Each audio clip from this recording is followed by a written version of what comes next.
The captains of Somali ships, or we could say dhows or boats, were very knowledgeable about navigation, and they did not use any compass or any instrument. And that's very interesting. And that caught the attention of some of the Europeans who came to the Horn of Africa in the late 19th century, early 20th century. And some of them noted that in the books that they wrote. And in this video, I'm going to read a part of a book that was published in 1921. The title of the book is Sun, Sand, and Somers. And this is a book that was written by one Major Henry Rain.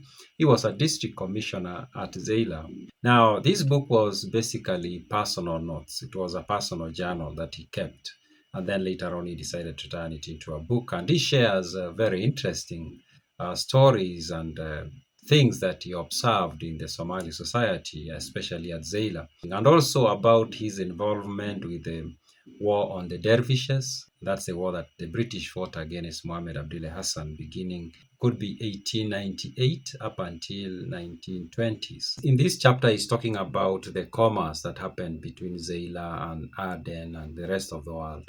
There were a lot of goods that came in from outside, and there were also a lot of stuff that left Zeila to the rest of the world. Of course, Zeila for thousands of years has been a commercial city, we could say, or town. He tells us about, of course, these boats that will come from Aden, bring in stuff, take them back, and some of them, he says, there were not really ships, but there were big boats.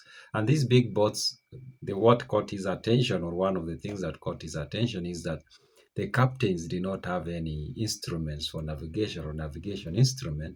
And he asked around, he tried to find out how they managed. Now, let's read and see what he writes about that particular aspect of the Somali society. He says, we have no monster craft like the Basra dhow, carrying 2,000 packages of dates, such as was wrecked off Berbera some years ago. The biggest boat we have, and we are indeed proud of her, barely carries her 300 sacks of rice and boasts no compass. Her captains does not require one. They don't require the compass. That's a navigation tool. He knows the 14 stars of the hot season and the 14 stars of the cold season, each of which he will tell you is seen for 13 days or nights only. So he was asking this captain, or this guy who was managing the boat, how he managed, and he told him he understood the stars. He did not need any compass, and he could tell the direction, of course, based on the stars that were up there. And he continued to say, as for Nut and Thuraya, in the cool season, Akil, Calais, Cholet, Sword, and Suhail, though they be of the 28 stars used by those men to steer by when they are in the heavens, be aware. High winds may be expected. So he says they use these stars, and these are names of stars in Arabic. And then he continued, and if it is so dark that you cannot see the stars, he asks, Henry asks, I once asked a door captain. So he asked them, so yeah, you understand, you have this deep knowledge of the stars and the constellations and the patterns that can tell you where you are coming from and where you are going. But then what happens when it's very dark and also clouds in the sky? How then do you tell? And this the answer he got. Unless we are dangerously near to the shore or there are reefs about, we just go on. One can't get lost in the Gulf of Aden.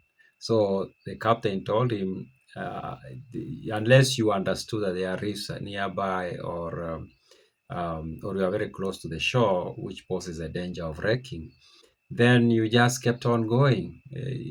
There was no way you get lost because he understood the environment. So I think what saved these people, or what made these people to be very successful captains, is that they understood the heavens very well, and they also understood the environment very well. So put those two together, and they were perfect. They were efficient in whatever they do.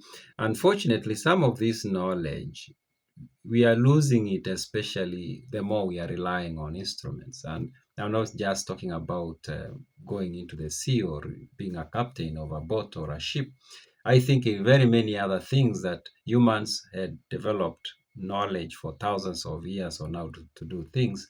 Now we no longer do it because why? We don't need to do that. We can just use an instrument. A good example is a calculator. Before calculators, of course, humans used to do all the calculations using the hand. And even when I went to school, we people of my age will understand, millennials and older will understand that when we were in school, we used to calculate everything just using our head. Most of the staff used to do that.